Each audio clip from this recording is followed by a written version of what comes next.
Welcome, Majita, to the second episode of Majita Monday podcast brought to you by Emthonjeni Student Wellness.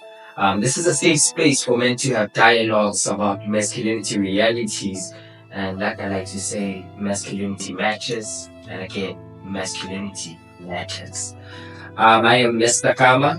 I am a PR assistant at Emthonjeni Student Wellness, former facilitator for Singamatoda.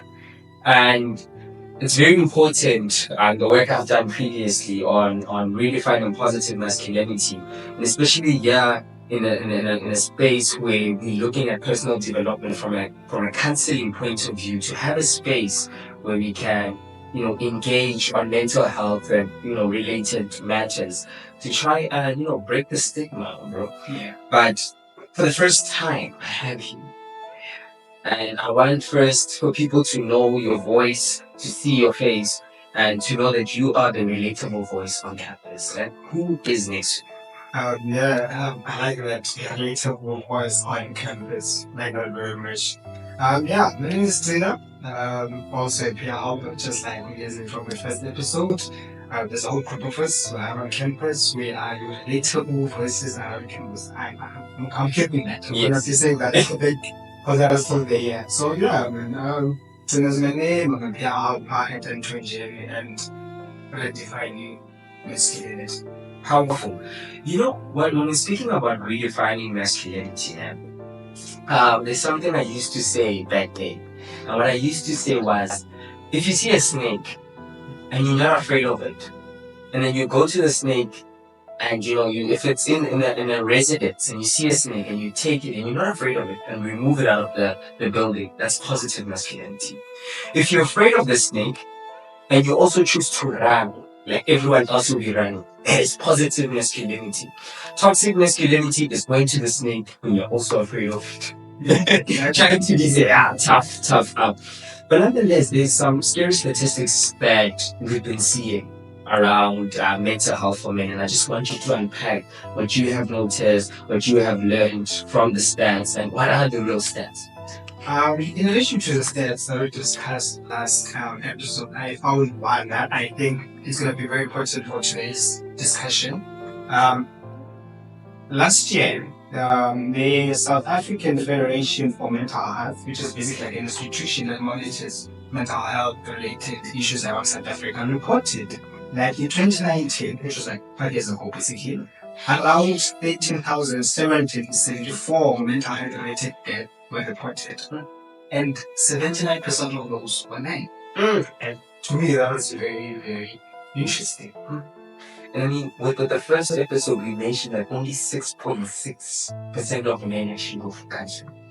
Yes, so if you look there at the 6.6 and the number of deaths that are reported, there's a very big disparity in that. And it brings us to the question, why? Why do we choose to keep it inside so much until it kills us? Instead of just, putting it on the table, be vulnerable, be held. And it leads us directly into the conversation of, is depression different for men? I do think that depression is different for men. Not necessarily different in what it does in the effect, but rather in the view and how men view depression. You see, speaking to me personally as a cultural student person, the type depression really does not exist in my vocabulary. So whenever I do experience the symptoms related to depression, I do not associate that with depression, because to me, depression is not an existent thing.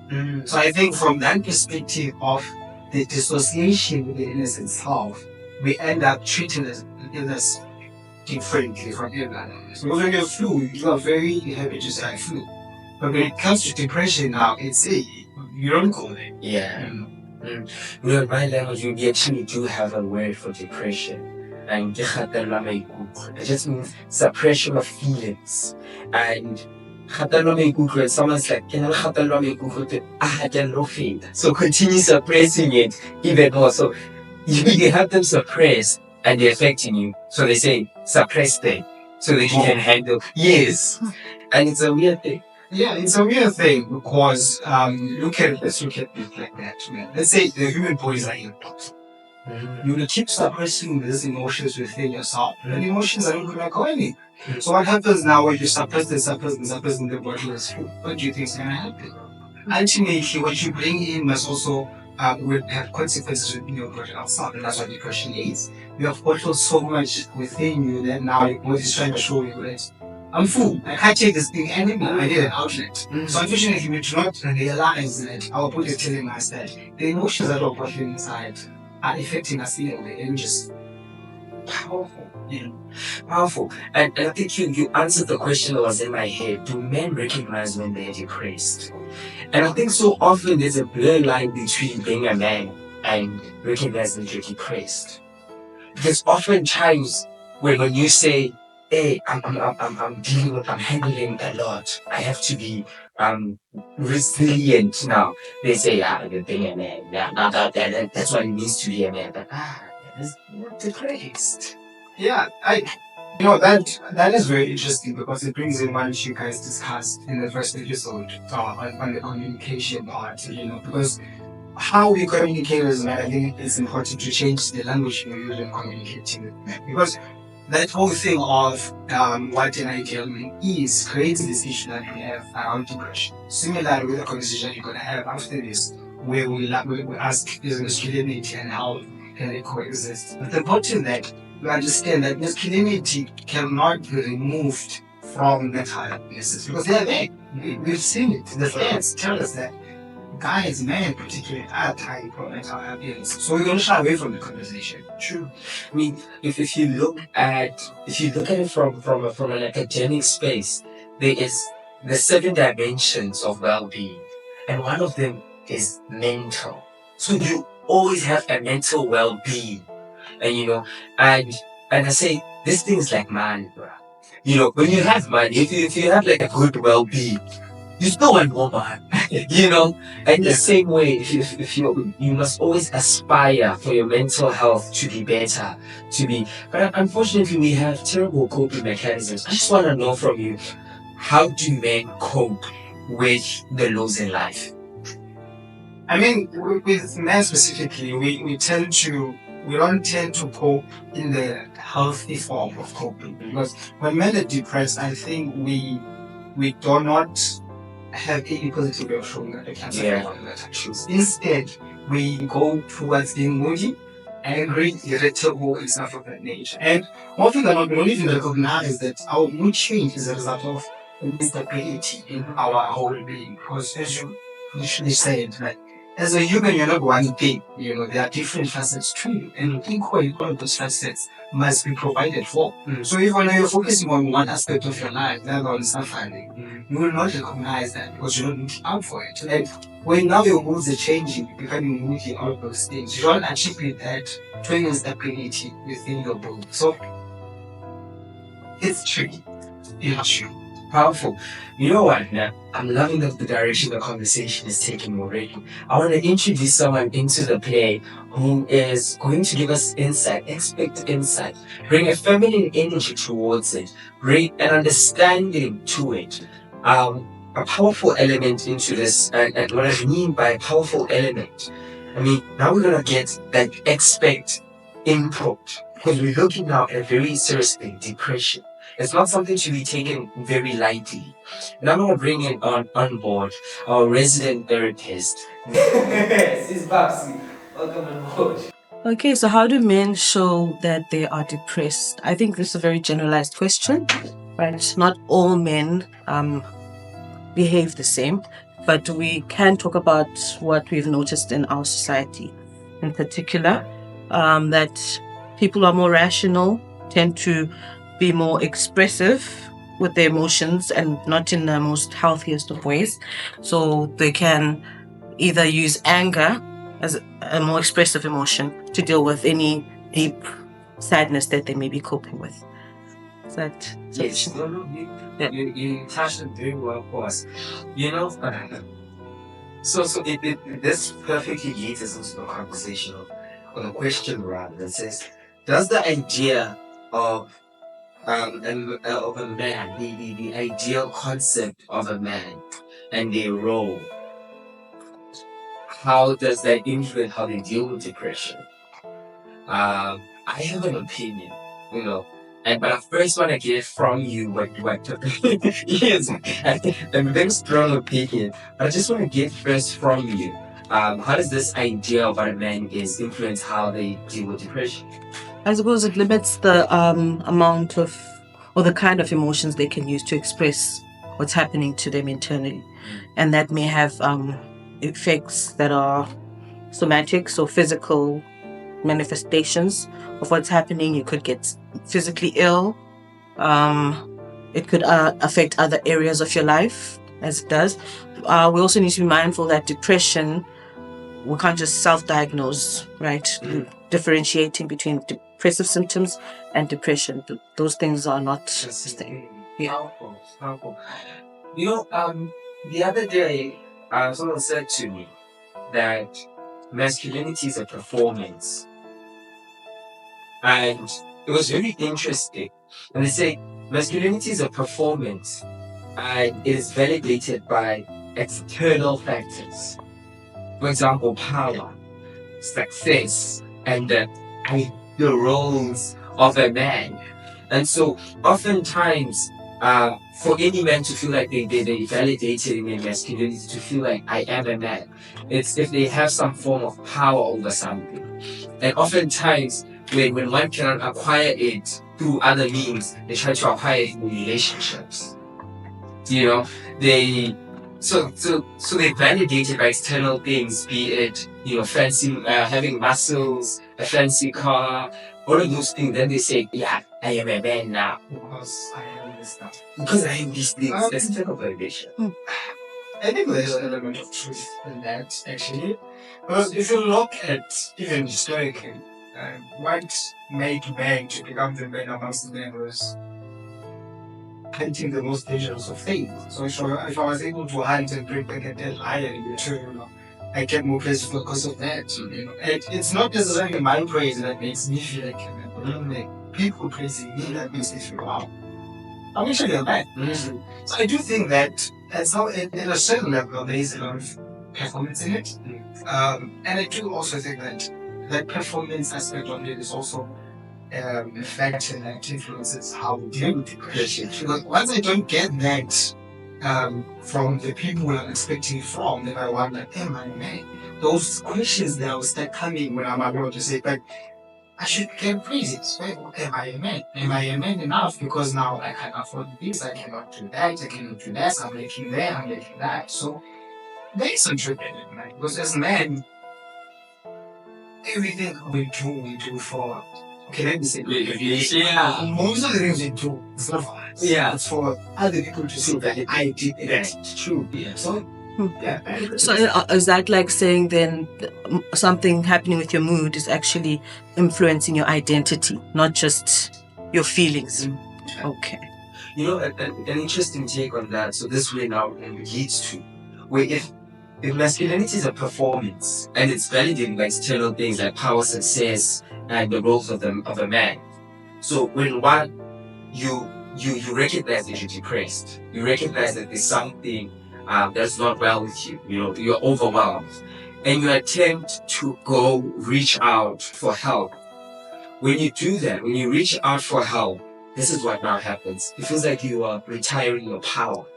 Suddenly now that external validation of I am a man, you now feel validated in your identity. So there's an identity issue on masculinity where men cannot find it within themselves to validate themselves. They seek external validation, and approaching counseling is like retiring your power. It's like walking away from the ideal roles of a man, which one of them is, you must be strong. All of those things. So if you shy away from that, it feels like you're shying away from the performance. Yeah. So basically, you're no longer that man. You're no longer that ideal. You're not a man, yeah.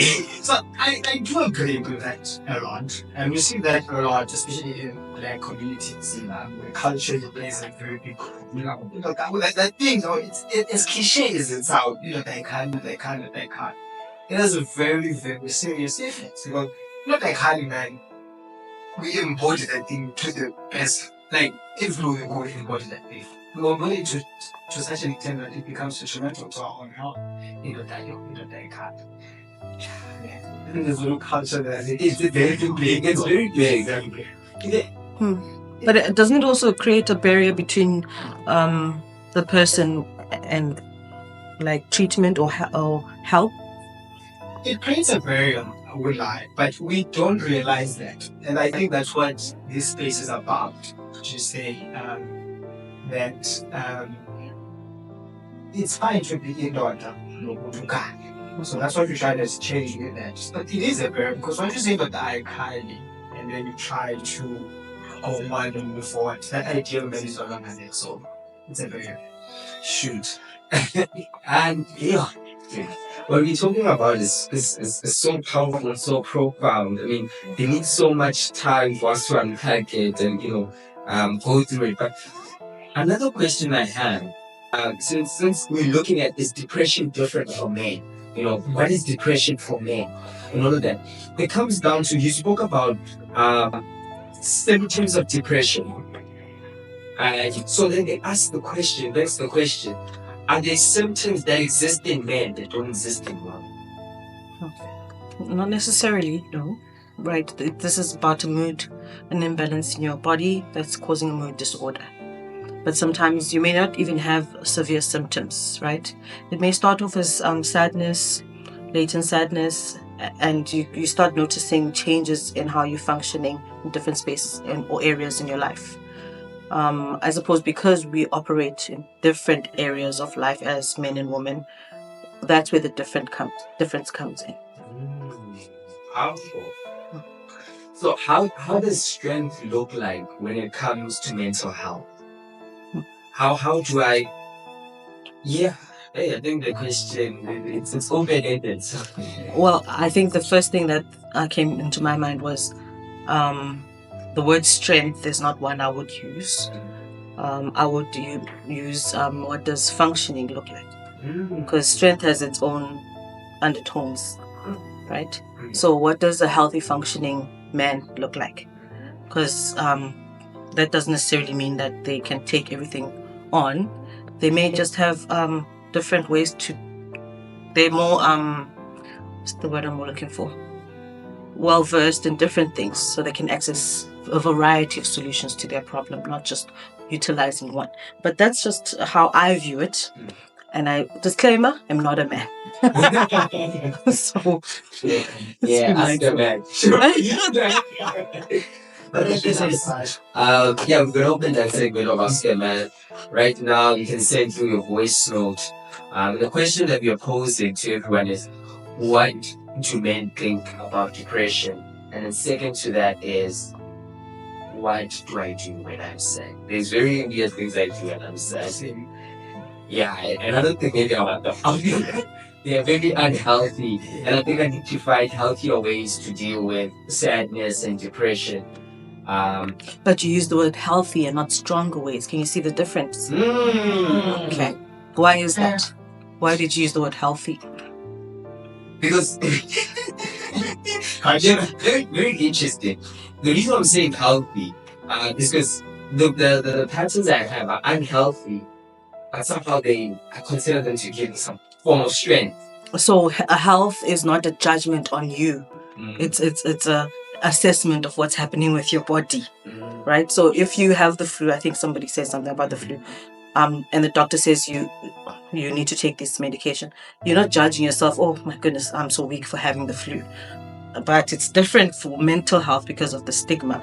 Similarly, when you are struggling with depression, you have symptoms, and symptoms are healed, right, through treatment, depending on the kind of symptoms you're having, right? Yes. So it starts with our language. Starts with our language.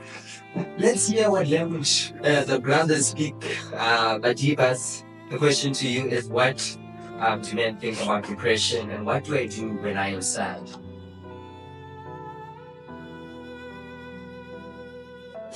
What do you really think about depression? I think a lot of men tend to stigmatize depression and think of it as this negative thing, or this negative feeling that shows a lot of weakness and that is very far away from being quote unquote manly. But I personally think of depression as a very justifiable coping mechanism to whatever like someone may be going through, whether it be a breakup, whether it be something passing your family, anything that could happen in your life. I think depression is a coping mechanism for said things. And it's very justifiable because like as people we have to go through whatever we have to not just put things aside because if you put things aside like for too long, if you put negative feelings aside for too long, you get built up and eventually blows up, and depression makes you feel those feelings and get out those feelings and process them like properly. Like every time that actually does get concerning, so I do depression is expensive, and that's when I think should let people see a professional.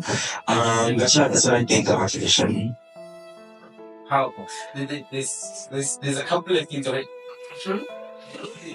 But Jipas, what are you saying? Let's say the question of the answers to what do I do when I'm sad. Perhaps maybe more aligned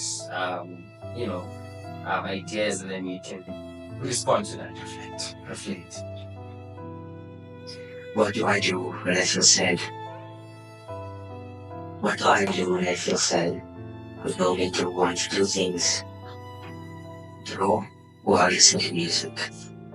I know that people should speak about their feelings, but I was told growing up that you shouldn't speak about your feelings as a man, and that can really affect the person in different ways.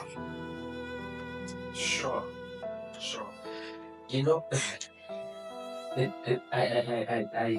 mean, maybe this is a safe space, so that let me put some vulnerability to the table. It takes me back, to when I had a breakup. Yeah, and during that period, I remember the day that we broke up. Long-term relationship, 6 years. Oh my God, 6 years of it, and I remember just after that happened, and I had to leave from their place to go back to my place. And I mean, I was back at home in Blackstone and started the car. And I remember I don't ride that bad. I flew home. That day I flew home and it just felt good driving at that fast speed.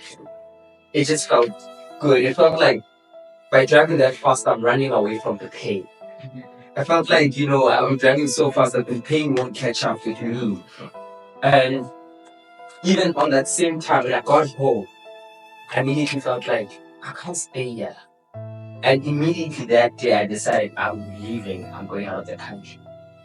Went back home to Lesotho. So much that I felt like running away. So I kept on going far. It felt like each time I'm going further and further away, I'm running away from this pain. But at some point, I need to deal with it. I need to cope with it. And I tried some mechanisms, unhealthy mechanisms to deal with this. And only recently, I think about a month back, I decided to call this person and say, I really want to say how I feel about how you broke up. I really want to voice it out. And I remember how light I felt. How much weight left from and I became vulnerable with someone I can't be vulnerable with. But I just didn't care what they do with that vulnerability. And it comes back to, the first episode we had when we asked Sis Babsi about it and said, what about, vulnerability? How do we go about it? You said, just, it's you being vulnerable. What the other person does with that vulnerability is out of your control. And in that moment, I just felt, I'm just going to dish it out. I'm going to tell her, my man, will you have peace with my mind? And then let it be. I don't know, then, what do you think about the responsibility part? I do agree with the second one on dealing with sadness. I think it's important to have an outlet. Yes. Emotionally, not all of us are creatives, so not all of us can draw. Yes. But there are similarities that all of us can incorporate. Yes. Obviously, the music one, I think it's a huge one for everyone, especially students. Music this plays such a huge role in our life, and it's basically everywhere. I also do partake in the music aspect of it. Whenever something bad goes on in my day, my Zulu comes out, I bring my Scandi in, I remind myself of the rules. Okay. And it's much. It's much. But listening to these parts now, I realize that not all the coping mechanisms are optional. Yes. But previously, I would just do what I do. Whether it was healthy or not, I didn't know. I didn't care at that particular moment. So it's something that I have to be honest with myself with now introspective bit to say my coping mechanisms are they building me to be better, or are they perpetuating the very same things that we say as negative stigmas of mental health? So important outlets, healthy outlets, not driving. Yeah, that's the reckless driving, not running away from home. Not the things I do. They can't. But I just want to hear the closing words from Sis Babsi, our resident therapist this year. Interesting conversation, guys. I think what stuck with me today is that even though depression is such a frowned upon thing, sadness is part of all feelings, right? And they all serve a purpose. So if you try to not feel one feeling, it kind of catapults itself into other areas of your life. I think I was speaking with the camera crew about the movie Free Guy and how a guy was an NPC and he's not awake, but he can tell something is not okay, right? So even though you feel like you're numbing the feelings, something in your body is telling you, okay, I'm not processing something here. And once I do process it, I'll feel awake. Right? Just my 2 cents for today. No, thank you so much. And that wraps up, our second episode with Sebastian. Can't wait for the third episode where we unpack even more with you. Just the conversation from here is a build up, But Zainab, this is the last time I have you until I don't know next month or something like that. Yeah. So, what are your closing words, parting words? What legacy do you want to leave behind from this conversation? I think what I took away from the conversation was the importance of introspection. Yeah. Because if you do not know your own body, you will not be able to listen to what it tells you. So introspection is very important. And as this study says now, that you must be in tune with what your body is saying. And you cannot know what your body is saying if you do not self-introspect now and then. So I think that was important. And as men, that's what can do. We never sit and think, people. Why am I feeling this? Why am I even feeling Yes. So we took it to there as points, I don't know, is it flight or teacher? Flight or fight? Yeah, those is things. So I think for me, that is something that I want to work on rather. And hopefully when we on the next episode, we can talk about masculinity and asking for how people can get more tips. So looking forward to that episode. No, thank you so much for being a part of this episode. When you're speaking about flight or fight, I realize I'm a flight type of person.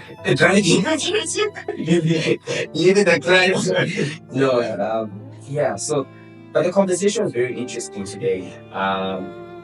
It lays a very important foundation. We now moving from is depression different from men. Next conversation moves into asking for help and breaking the stigma around the barriers, and we unpack even more around that. But I just want to say that Emthonjeni is an existing support service within the university, and we have shrinks here. And the reason why I call them shrinks is because when you're eating food and you can't finish the food on your plate, there's someone here who's gonna shrink it, make it digestible and understandable for you. One of them being our resident therapist here in studio. You can already tell she has a lovely voice. Sure. Knowledge is there, so she will definitely help you guys through it. But we also just want to thank More Fire for sponsoring us. They gave us a lot of energy. They ignited the spark. And on our last episode? Yeah, on our last episode we did mention how important it is, to to keep the spark alive. Keep the fire burning. Keep the fire burning. When we leave here, let's burn more fire. You know, very, very important. But thank you very much, Majita, for tuning in to the second episode of Majita Mondays. Continue supporting Majita Mondays where we explore and keeping on talking about masculinity matters. And I just want to say, have a happy Men's Mental Health Awareness Month. And thank you.